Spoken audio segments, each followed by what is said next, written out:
Tatapatan ng Kingdom of Jesus Christ ang pabuya ng gobyerno dahil magbibigay ng 20 million pesos na pabuya ang simbahan sa sino mang makapagtuturo sa nais pumatay kay Pastor Polo C. Quiboloy. Si Hannah Jane Sancho live mula sa Davao City. Hannah?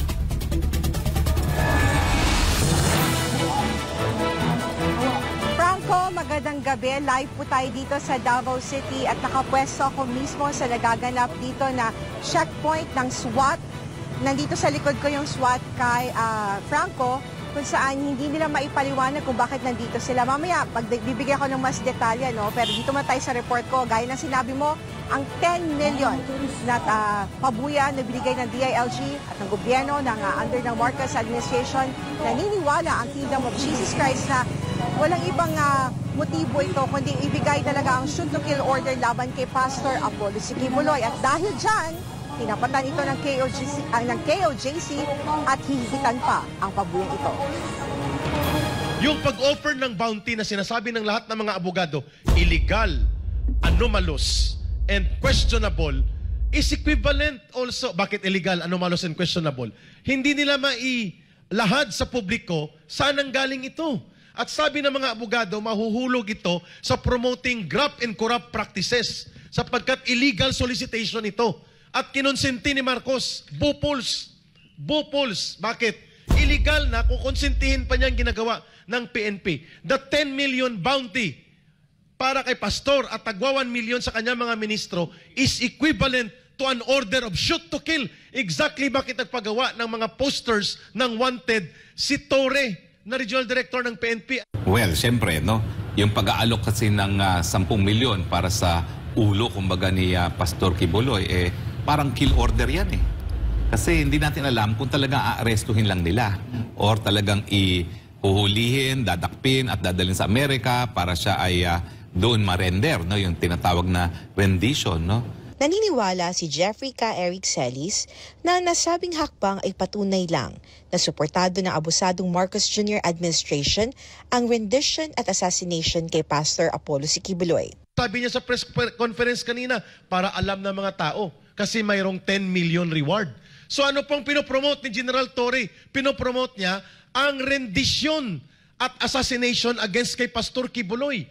Kung may mangyari sa mga ministrong ito at kay Pastor Quiboloy, sisingilin hindi lamang ng Kingdom of Jesus Christ, kundi ng taong bayan, si General Torre, si Marbil at ang PNP because they promoted assassination and they promoted rendition na siyang gustong mangyari ng Amerika by putting up a 10 million bounty.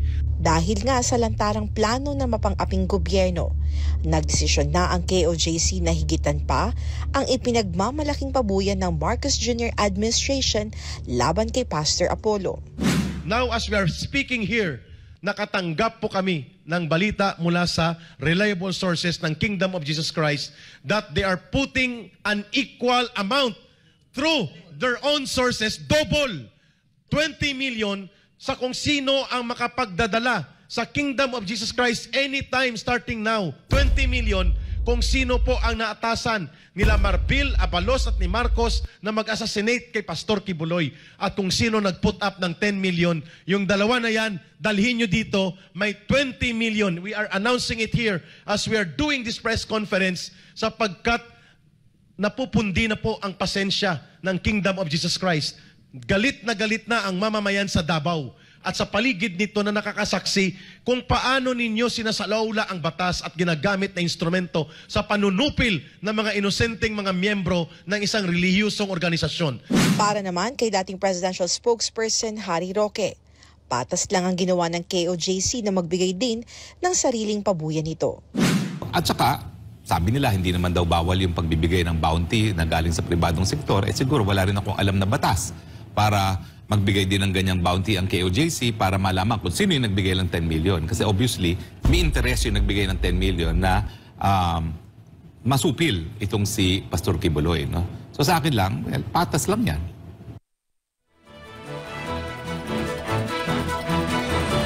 Franco, batay sa impormasyon na natanggap ng Kingdom of Jesus Christ, tinatayang nasa 150 million pesos na itong bounty na nakalap na pinagsamang pwersa ng gobyerno, ng CPP, NP at NTF at iba pang individual na nais mabagsakin si Pastor Apollos Quiboloy na para sa Kingdom Nation ng isang paraan. Ito ay pagpapromote ng rendition at assassination laban kay Pastor Apollos Quiboloy. Gaya ng sinabi ko sa iyo, Franco, nandito ako ngayon, nasa tapat tayo ng gate ng Kingdom of Jesus Christ. Ito sa main gate ng Kingdom of Jesus Christ, Emerald, kung tawagin ng mga Kingdom citizen. Makikita nyo sa inyong screen ngayon, nasa 6 po na miyembro na fully battle gear na miyembro ng SWAT. Ito po ay SWAT team ng pinadala ng Philippine National Police. Nakausap po natin ang kanilang team leader. Ayaw po niya magpakilala at base po sa sinabi ng team leader nila, kung tayo po daw ay may tanong, ay dapat itanong po natin sa kanilang head sa Region 11. Ang tanong po ng ating mga kababayan na mga members ng Kingdom of Jesus Christ at lahat ng mga taga Davao, bakit kailangan mga taga-SWAT ang gagawa ng checkpoint dito sa kalsada sa tapat ng Kingdom of Jesus Christ? Bahagi ba ito ng trabaho ng SWAT? Ang SWAT po ay ang kanilang trabaho, sila po'y pinapadala kung may mga matataas na pinapadala, sila po yung pinapadalang pwersa ng PNP. Pero isa din sa pinagtatanagan ng mga kababayan na bakit ang sasakyan ng SWAT, bakit po nakatabon ang kanilang plate number? At dito sila parati nakapwesto sa tapat po ng mining company na ito. Ang tanong din po ng mga members ng Kingdom of Jesus Christ, kinakanlong ba ng kumpanyang ito, itong mga taga-PNP? Bakit nila pinapayagan sa kanilang private property na pumwesto sila at magsagawa ng ganito na wala man lang maayos na explanation? Actually, lumapit mismo ang legal counsel po natin ng Kingdom of Jesus Christ, Attorney Kay, hindi po nila masagot. At maging yung ibang mga kasamahan nila dito na sa ibang team, sila po ay naka-combat uniform na nandun sa likod. Tinanong din po natin, ang sabi din po nila, ay ibang team daw po ang pinapunta dito. At sabi nila, kaya po daw sila nandito ay dahil meron po daw silang letter mula sa kanilang mga boss sa PNP para magsagawa ng police visibility. Yun po ang dahilan. Ang SWAT ay nandito para magsagawa ng checkpoint, nagkukos sila ng traffic. Ang mga naka-combat uniform naman ng PNP ay nandito for police visibility. Pero yung mga sinasabi po ng mga Kingdom citizen ko, nasa tapat po yung mga members ng Kingdom of Jesus Christ. Sila po 24/7 nakabantay sa ating mga gate. Sila po yung sinalakay noong June 10, 2024. Mga babae, senior citizen, nasaktan, natakot, very anxious, traumatized. The mere presence of this police po ay nagbibigay po ng takot sa mga members po, missionary workers, helpless missionary workers ng Kingdom of Jesus Christ.